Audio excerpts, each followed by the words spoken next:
Hey guys, this is Mike, and you're listening to Feeling Twisty. I'm really glad you're here. I was going to go in depth into Neville's 1971 lecture, The Perfect Law of Liberty. I'm still going to talk about it, but not go as in depth as I plan to, because there's no need to get my point across. The law of liberty is not a separate law like the law of assumption. It's not some new thing you have to learn. It's a term used in the Bible, in the New Testament. And Neville quotes that verse from James where it says, I'll just read the quote, "Be doers of the word and not hearers only. For he who is a hearer and not a doer is like a man who observes his natural face in the mirror, then goes his way and at once forgets what he is like. But he who looks into the perfect law, the law of liberty, and perseveres, he'll be blessed in his doing." And that's not a separate law, a new thing you have to learn. That's imagination. Neville refers to the law of assumption, and throughout his lectures, he talks about the law and the promise. And there's freedom in both. There's freedom in the law of assumption. And he says that'll get you through this world of Caesar. Anything you want to experience, assume that you are that person, that you are experiencing that now. Assume the feeling of your wish fulfilled and sustain that feeling. And you will experience what happens in the physical arena always reflects what you're imagining. So change what you're imagining. Look into this perfect law of liberty, your imagination. If you don't like what you see, you can't change the mirror. You can't break the mirror. You change your face. Change your concept of self.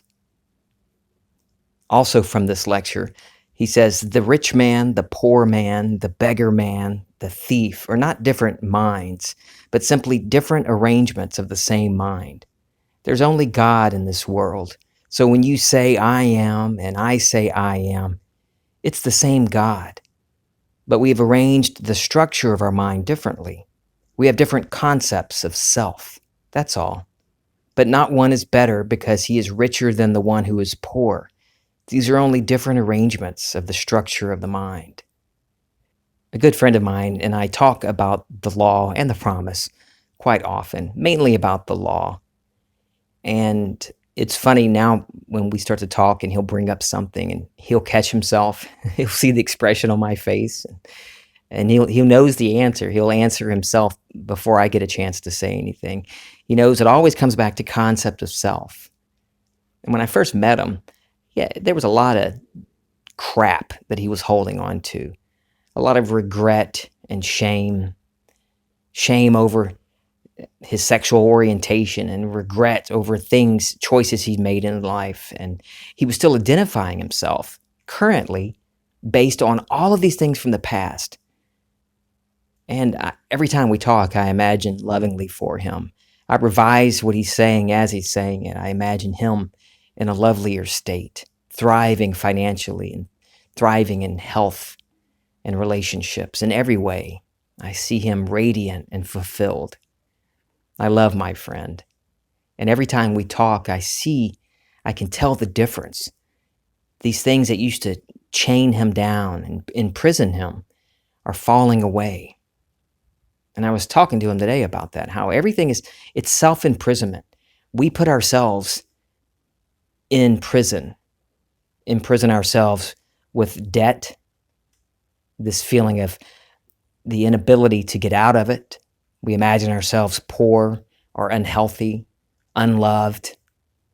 We hold on to things from the past and we fill our minds with shame and embarrassment and regret.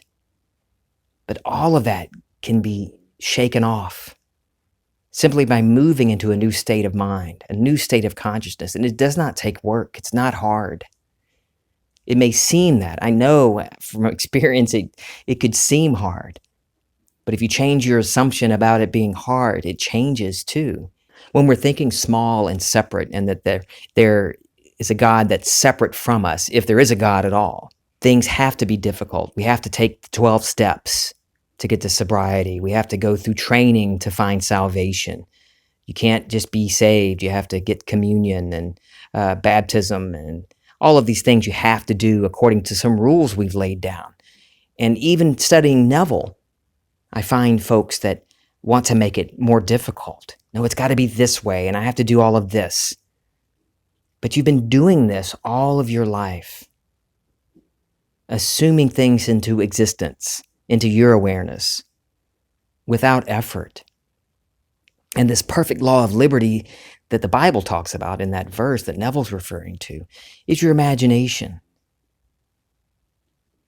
By simply assuming you are the person you want to be and sustaining that feeling, you can transcend all of these self-imposed limitations.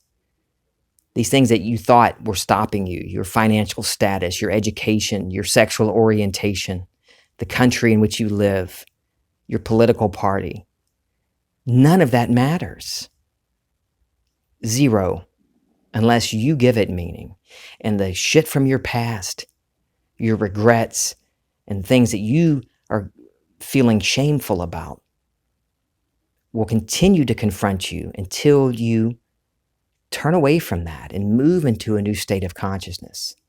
You don't have to keep holding on to it. You can liberate yourself. No one can do it for you. There's freedom in imagination. Freedom to be whoever you want to be. That's what that verse in James is talking about. Don't just hear what I'm talking about or read Neville or listen to his lectures and say, oh yeah, I know, imagination creates reality. Yeah, but why is this so hard? Why am I still having trouble? Well, what are you imagining right now? What are you imagining about yourself that keeps you holding on to these images, these things that you call your past that you're holding on to?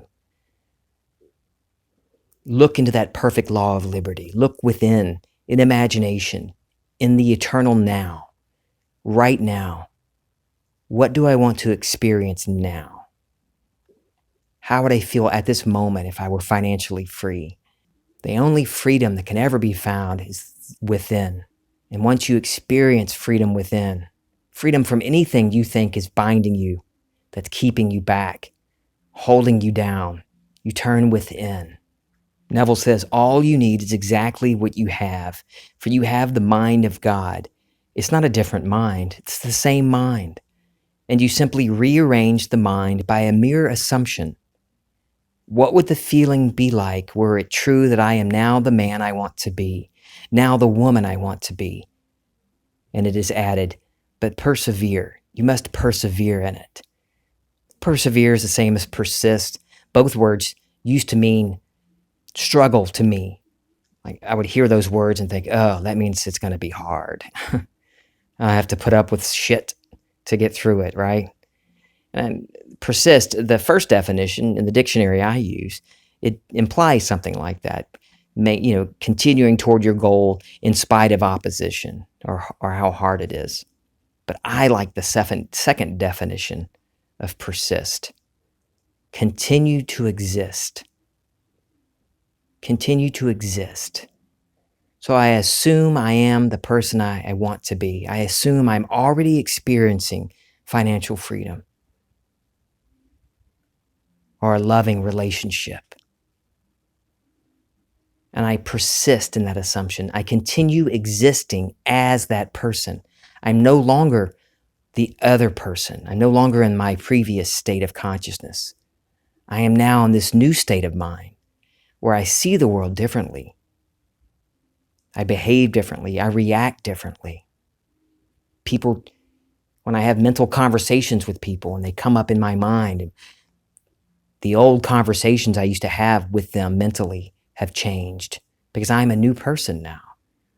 I'm existing as this new person.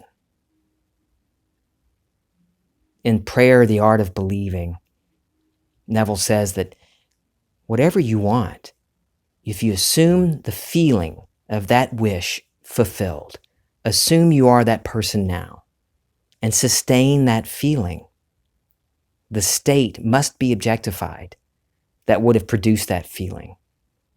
You don't experience anything in this physical shadow world until you are already experiencing an imagination. There's nothing, absolutely nothing that can hold you back except yourself. Another quote from that lecture. So when you go home tonight, try it. Try it every moment of time. You know tonight what you want to be. I don't care what you want to be. It's simply a rearrangement of the mind. And you rearrange the mind not through any study or any effort. It's simply a mere assumption. What do I want to be? Get it clear in my mind's eye. Well, then assume that I am it. Don't worry about following a specific set of rules or techniques. Simply assume. Feel the reality of it. Move into these new states of consciousness, these lovely states of consciousness. No longer identifying yourself with things that you call your past. They're just flashes of images, just memories that you give meaning to. And all you have is right now. So what do you want to be now? Don't wait. What would it feel like to be that person right now? Now sustain that feeling. And don't look back. Keep going. I love you guys. This is Feeling Twisty.